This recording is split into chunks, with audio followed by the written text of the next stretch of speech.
चलते रहिए हनुमान जी, ऐसे क्या देख रहे हैं? समझा हनुमान जी, हमने राजकुमारों का आवरण क्यों त्यागा?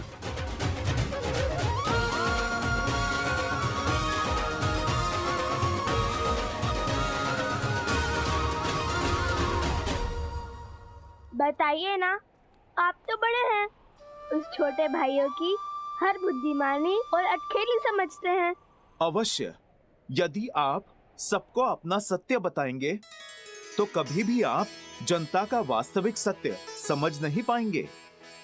आर्यवर्त वर्ष की विविधताएं और दुविधाएं समझने के लिए आपको 2 सामान्य ऋषि कुमार बनकर ही सभी से मिलना होगा।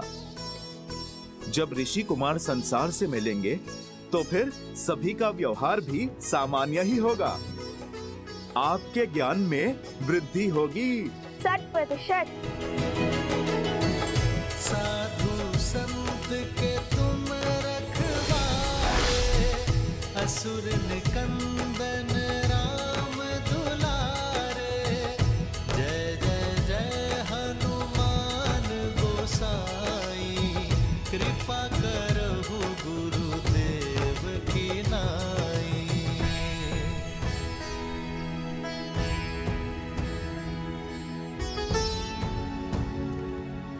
भैया, गला सूख रहा है, पग उत्तर दे रहे हैं, जल चाहिए जल, अब चला नहीं जा रहा।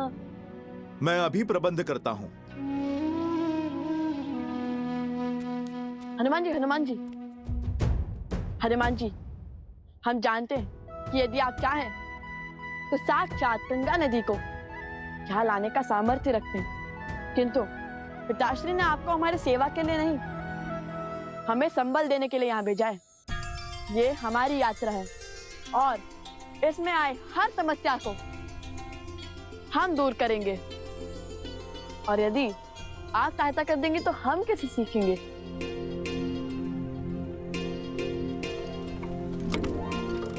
भैया, बैलगाड़ी।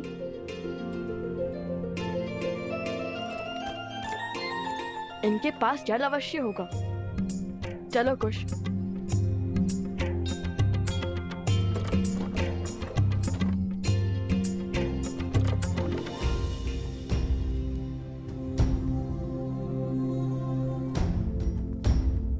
माता, तनिक जल मिलेगा?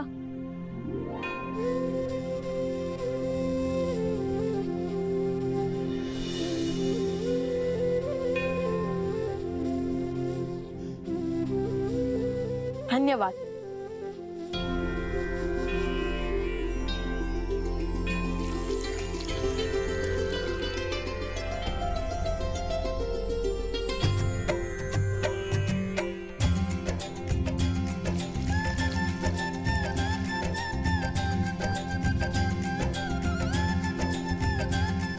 तन और मन दोनों तृप्त हो गए।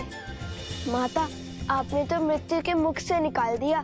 हम आपके ऋणी हैं, बताइए हम आपकी क्या सहायता कर सकते हैं? सहायता मेरे लिए?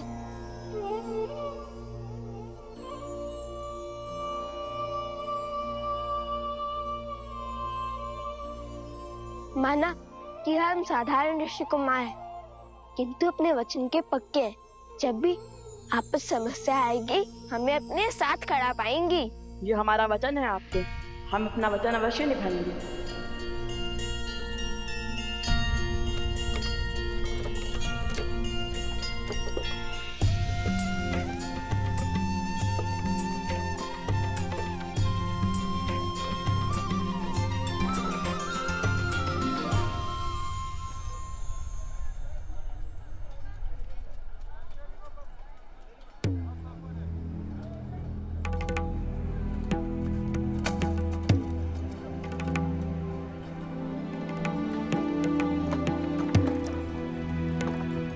एक और स्वर्ण की बात है, जो दे जाएगा वो ले जाएगा इसे। सोचिए, एक भर स्वर्ण के बदले में क्या क्या मिल रहा है। आइए बताइए, कौन क्रय करना चाहता है इसे? ये क्या हो रहा है? संभल कर, हम अयोध्या में नहीं हैं।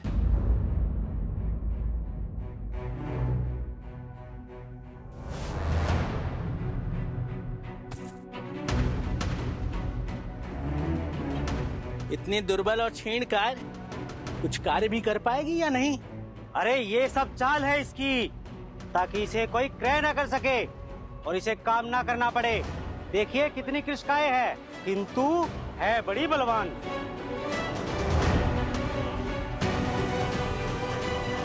ये क्या क्रूरता है, एक स्त्री पर हाथ उठाते हुए लज्जा नहीं आती तुम्हें? कहीं विदेश से आए हो?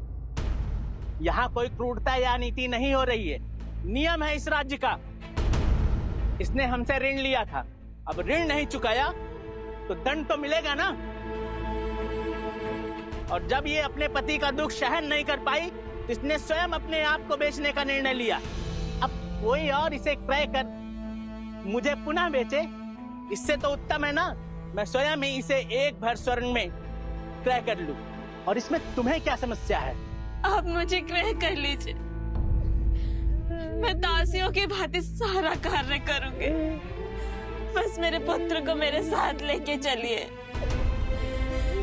बहुत नन्हा सा बालक है, बिना माता के कैसे रहेगा? नहीं नहीं, ये साथ आया तो तुम्हारा ध्यान कार्य पर नहीं सिर्फ इस पर रहेगा। मैं केवल तुम्हें ही ले जाऊंगा। माता। एक क्षण रुकिए, एक समाधान है हमारे पास, जिससे आपका ऋण भी चुक जाएगा और इन देवी की समस्या भी हल हो जाएगी। तुम क्या हल दोगे? तुम क्या क्रय करोगे इसे? स्त्री का क्रय करना होता तो विरोध नहीं करते आपका।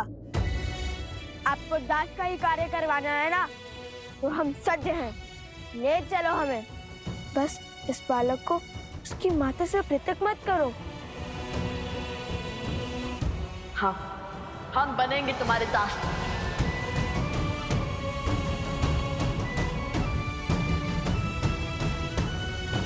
हम स्वस्थ बालक हैं, वन में श्रम करने का अभ्यास है हमें, इनसे अधिक कार्य कर पाएंगे। इन्होंने तो हमें जल पिलाया था जब हमें अत्यंत आवश्यकता थी। हमने इन्हें वचन दिया था कि हम इनका ऋण चुकाएंगे, और अब हमें वो अवसर मिला है तो हम उसे जाने नहीं दे सकते। अयोध्या के राजकुमार एक वचन के लिए किसी के दास? ऋषि कुमारों का कार्य है, भिक्षा मांगना है, किसी की दासता स्वीकारना नहीं।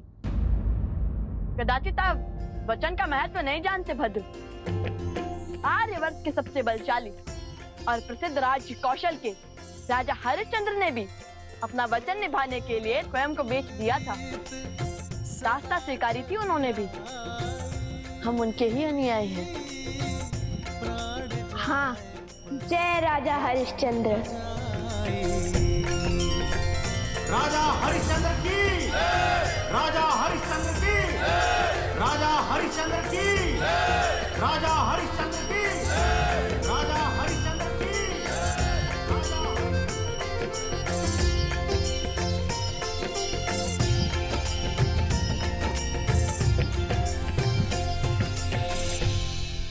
धन्यवाद राजश्री विश्वामित्र।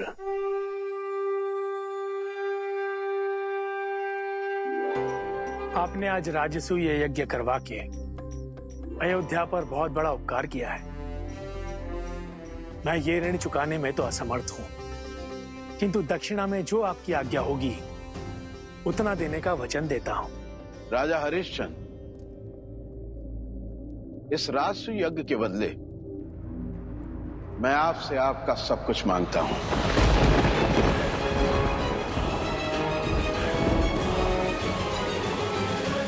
हर वो वस्तु जो आपके अधिकार में है, आपकी संपत्ति, बस आपकी पत्नी, पुत्र और आपके अतिरिक्त सब दे सकोगे?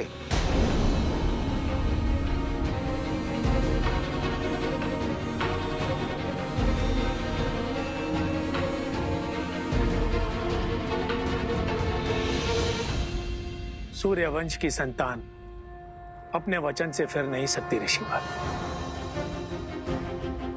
मैं हरिश्चंद्र सूर्य के तेज को साक्षी मानकर अपनी पत्नी शैव्या और पुत्र रोहिताश्व के अतिरिक्त अपनी संपूर्ण संपत्ति राज्य, अधिकार इसी क्षण आपको सौंपता हूं।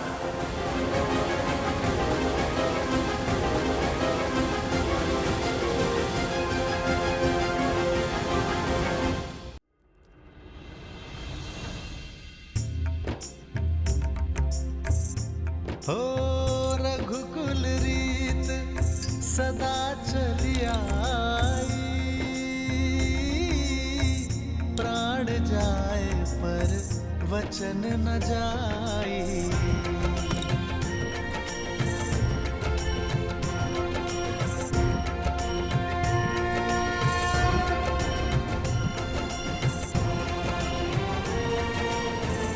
राजा हरिश्चंद्र का सब कुछ लेने के बाद भी ऋषिवर ने उनसे कुछ और मांगा।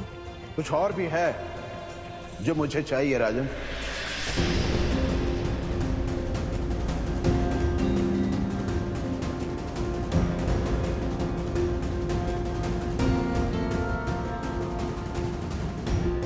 रिक्त हो गया हूं ऋषिवर, अब राजा भी नहीं रहा। कुछ नहीं है मेरे पास, किंतु वचन से बद्ध हूं। कहिए क्या इच्छा है आपकी ऋषिवर? यदि वश में हुआ तो पीछे नहीं हटूंगा। मुझे अपने दंड के भार की स्वर्ण मुद्राएं और चाहिए राजन।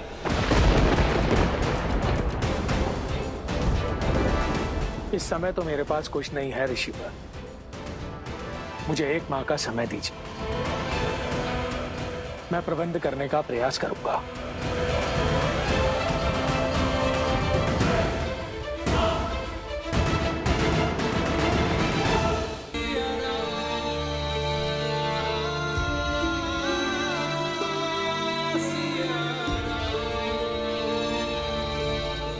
लवकुश की ये यात्रा केवल अनुभव और शिक्षा अर्जित करने तक सीमित नहीं है सीते, ये उनके दिग्विजय का शंखनाद है। अब तो बस एक ही आस शेष है सीते, कि हमारे पुत्र रघुकुल की मर्यादा निभाए,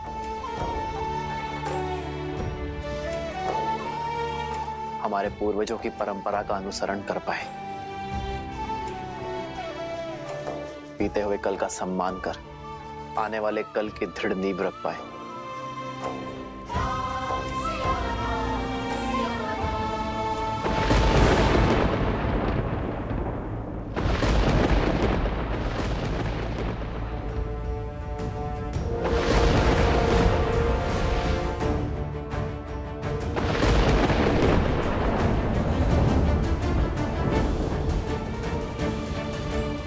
लगता है वियोग का दर्द समाप्त होने को है सीते, ये राम शीघ्र ही तुमसे मिलने को है।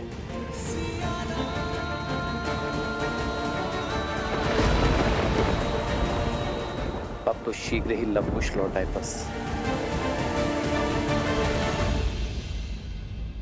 किसी की दास्ता स्वीकारना नहीं। आर्यवर्त के सबसे बलशाली और प्रसिद्ध राज्य कौशल के राजा हरिश्चंद्र ने भी अपना वचन निभाने के लिए स्वयं को बेच दिया था। हम उनके ही अनुयायी हैं।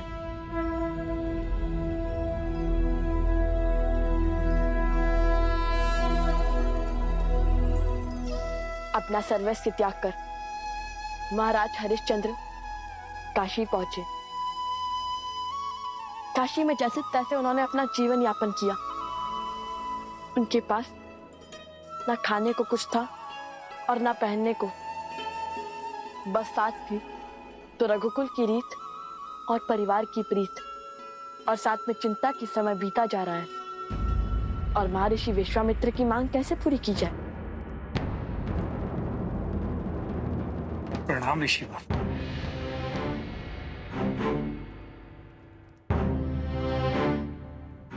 इस सूर्यास्त के साथ माह समाप्त हो जाएगा राजन। मेरा दान अभी शेष है। स्वामी, यदि मुझे बेचकर आपका वचन पूर्ण हो सके तो मैं सज्ज हूँ। नहीं, तुम्हारा लालन पालन पति होने के नाते मेरा कर्तव्य है, और पति के संकट में साथ पीड़ा उठाना और पति के वचन को बनाए रखना पत्नी का कर्तव्य है।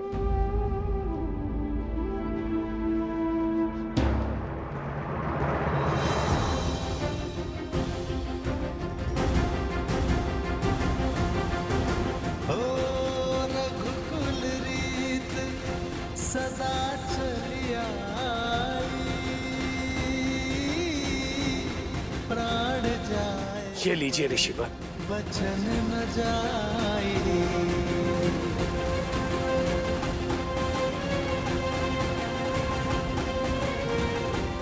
ऋण अभी शेष है।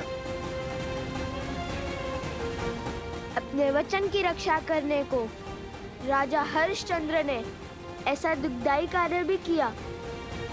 हम तो केवल उनके पच्चे नाव पर चल रहे हैं।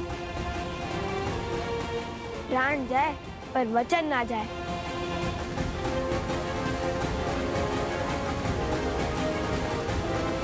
तो ठीक है, आज से कर चुकने तक तुम दोनों मेरे दास हुए। चलो, हो रही मेरी बैलगाड़ी।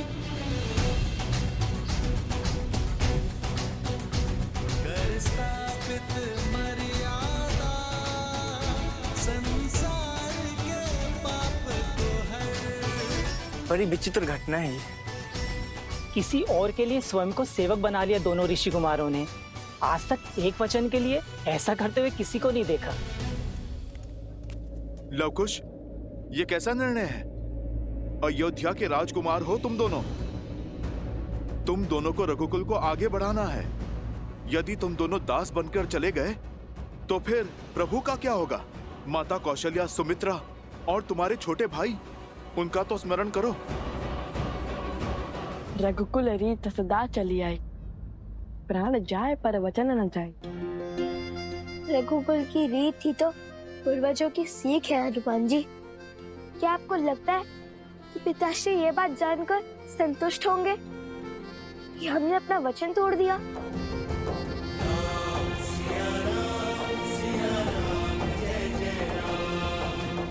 और क्या एक माँ और बेटे को अलग होते हुए ऐसे ही देखते रहे?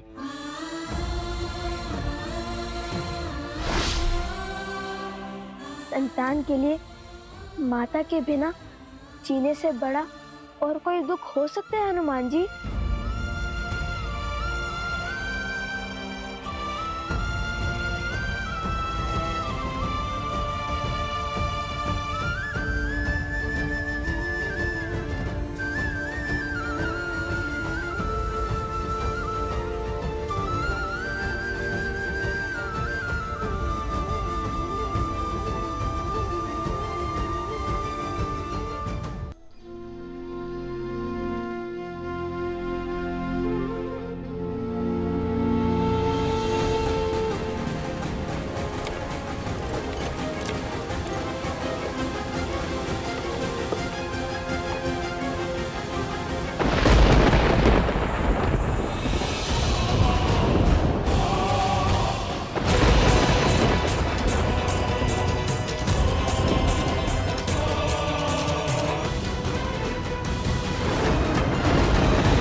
क्यों भैया स्वयं से सबको दूर करते जा रहे हैं? पहले ऋषि कुमारों को स्वयं से दूर भेज दिया, फिर अब भरत भैया को भी शत्रुघ्न के पास भेज दिया है। मंशा क्या है भैया की?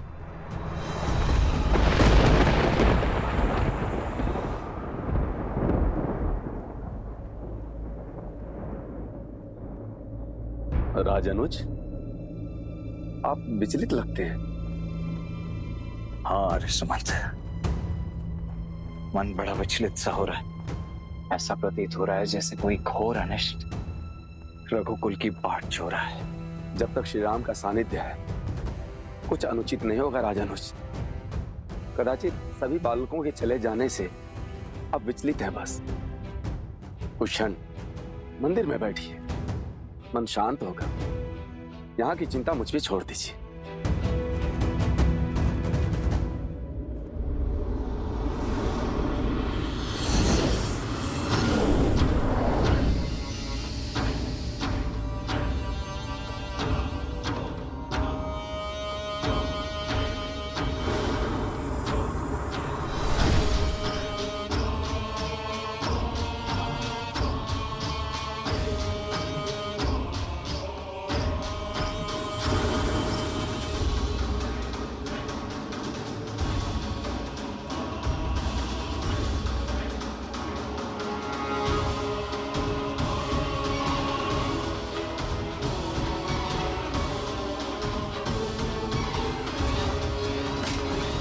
रुकिए, अपने यहाँ आने का प्रयोजन बताइए ऋषिवर।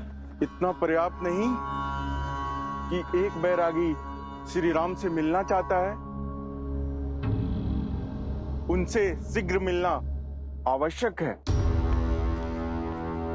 अवश्य ऋषिवर, किंतु आज महाराज का सभी साधु सन्यासियों से एकांत में मिलने का, उनके दुख सुख समझने का दिन है। ये सभी आपसे पूर्व श्री राम से भेंट की बाट जोह रहे हैं। क्षमा करें, इनकी प्रतीक्षा से मुख मोड़ के इनसे पूर्व आपको आगे जाने देना उचित नहीं होगा।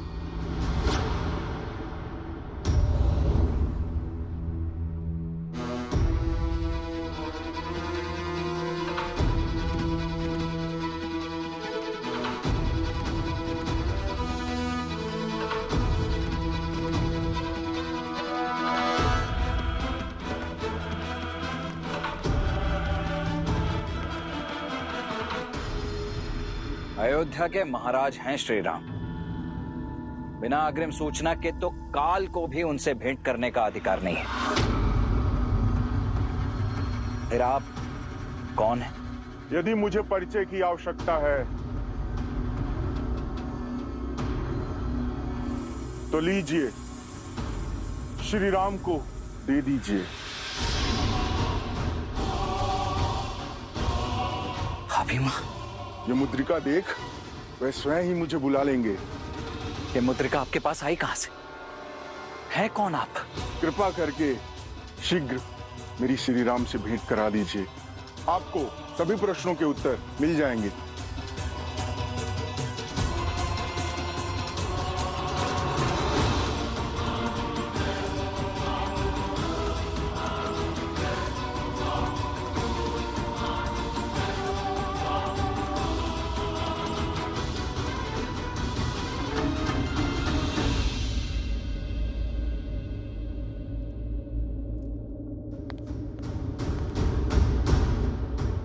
भैया,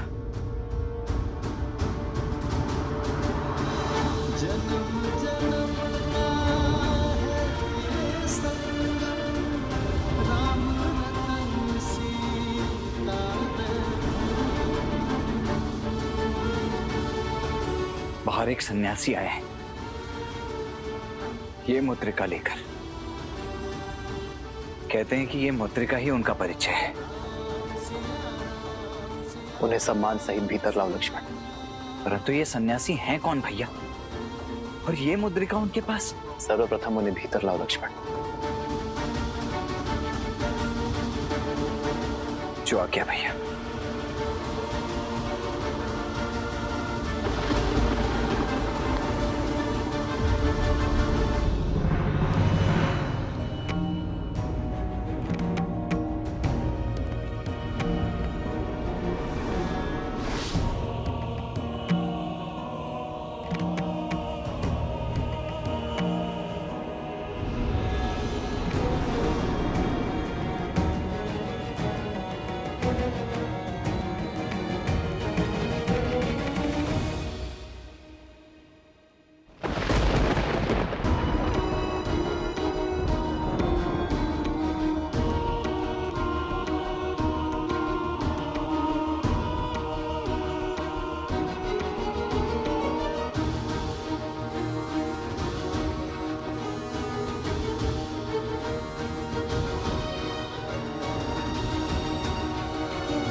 नाम श्री राम।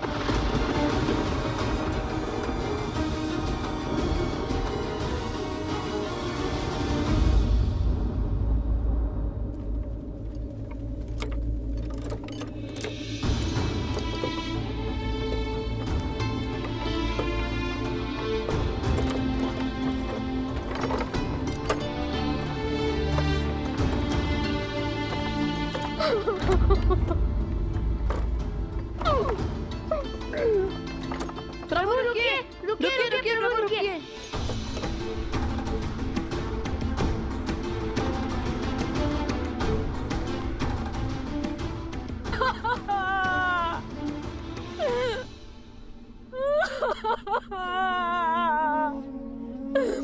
स्वामी कैसे छोड़ के चले गए? ये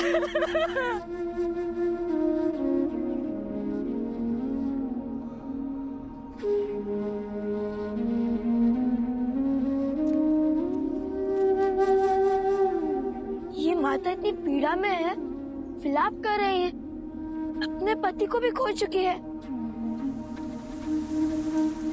फिर भी इनकी सहायता के लिए कोई आगे क्यों नहीं आ रहा है? क्योंकि सबको अपने प्राण प्रिय हैं।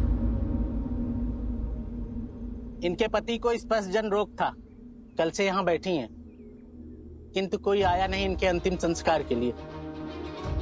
पर रोगी की तो सहायता करनी चाहिए ना। ये रोग से ग्रस्त था, बाकी सब भय से। भय कहीं संक्रामक रोग उन्हें ना हो जाए।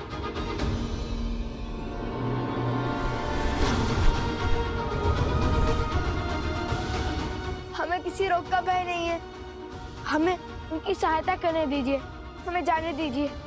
ये विनती है हमारी, हमें जाने दीजिए। हमें जाने दीजिए। हमारी विनती स्वीकार कीजिए। हमें जाने दीजिए। तुम दोनों तो ऋषि कुमार हो ना, कैसे करोगे इनका अंतिम संस्कार? घोर अधर्म है ये, ऐसा तो पहले किसी ने नहीं किया। बोलो, कैसे धोगे ऐसा पाप? किंतु किसी असहाय की सहायता करना तो सबसे बड़ा पुण्य का कार्य होता है ना, इसमें अधर्म कैसा? मानव तो समाज की डोर से बंधा हुआ होता है, उसे जीवन में और जीवन के पश्चात भी दूसरे मनुष्यों की आवश्यकता होती है। और ऐसा पहले भी हुआ है, जब कौशल राज्य के महाराज राजा हरिश्चंद्र ने भी अपना जीवन एक चंडाल की भांति व्यतीत किया था। अपनी पत्नी और अपने पुत्र को बेचने के बाद भी जब वे महर्षि विश्वामित्र का ऋण न चुका पाए, और तब उन्होंने स्वयं को ऋषिवर को बेच दिया और उन्होंने उन्हें एक चंडाल का दास बना दिया।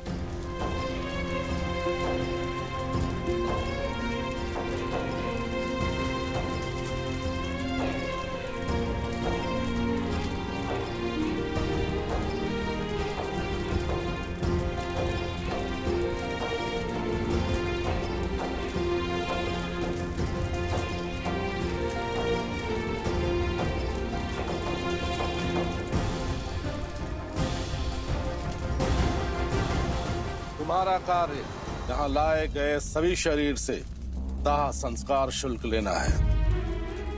ध्यान रहे, जो भी हो, यहाँ बिना कर दिए किसी को भी चिता जलाने की अनुमति नहीं है। समझ गए?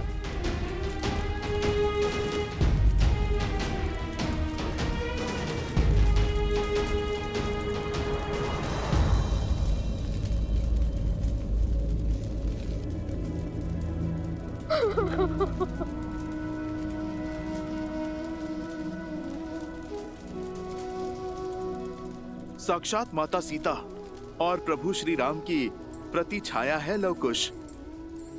जितने सुंदर स्वयं हैं, उतने ही सुंदर उनके संस्कार।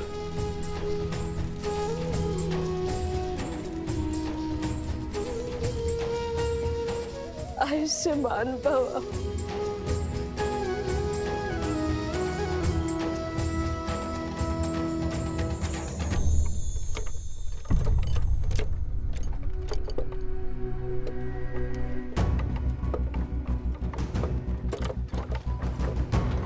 इतनी तीव्र धूप, बहुत तप रहा है आज सूरज।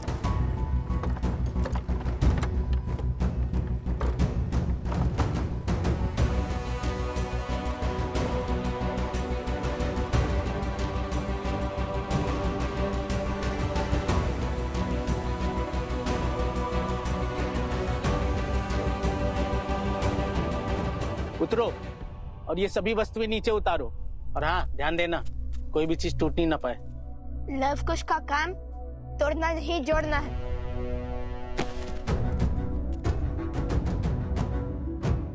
प्रभु, ये सब कहाँ जा रहा है? चलो तुम सामान उतारो।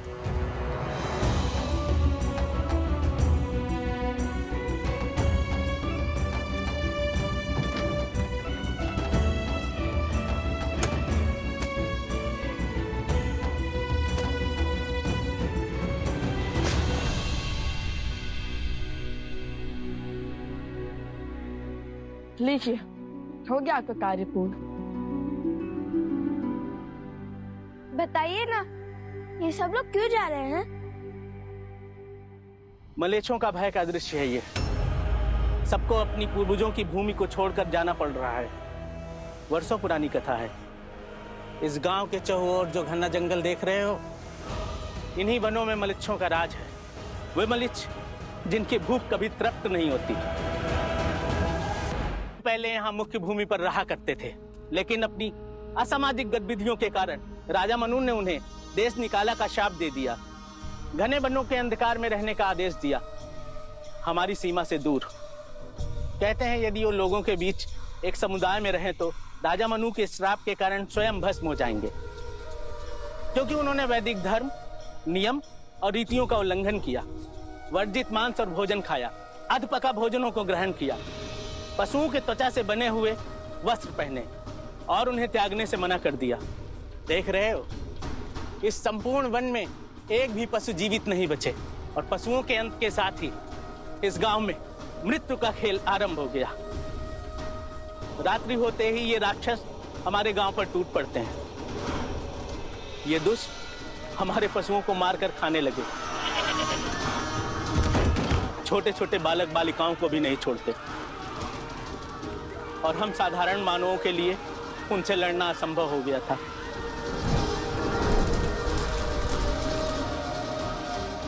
हम सब ने अपनी अपनी सुरक्षा का भार उठा लिया और वो हम पे आक्रमण ना करें, इसलिए सप्ताह में एक बार उन्हें भेंट भेजना प्रारंभ कर दिया। पहले तो पास के गांव से पशुओं को क्रय कर लिया जाता था। जब वो भी नहीं बचे तो उन्होंने हमारे गांव पे आक्रमण करना प्रारंभ कर दिया। लगता है शीघ्र ही हमें भी अपनी पूर्वजों की भूमि को त्यागना पड़ेगा। श्री राम, मैं चाहता हूं कि हमारी ये भेंट संसार के लिए गोपनीय रहे। इसे तीनों लोक में कोई ना सुन पाए। लक्ष्मण जी भैया, हम दोनों एक महत्वपूर्ण चर्चा में हैं। जब तक ये समाप्त ना हो, जब तक मैं आज्ञा न दूं, तब तक कोई इस कक्ष के भीतर नहीं आएगा। और यदि आया तो नियमानुसार महाराज राम उसे जो भी दंड देंगे उसके लिए वही निर्धारित होगा। जो इस आज्ञा का उल्लंघन करेगा, मैं उसे मृत्यु दंड दूंगा।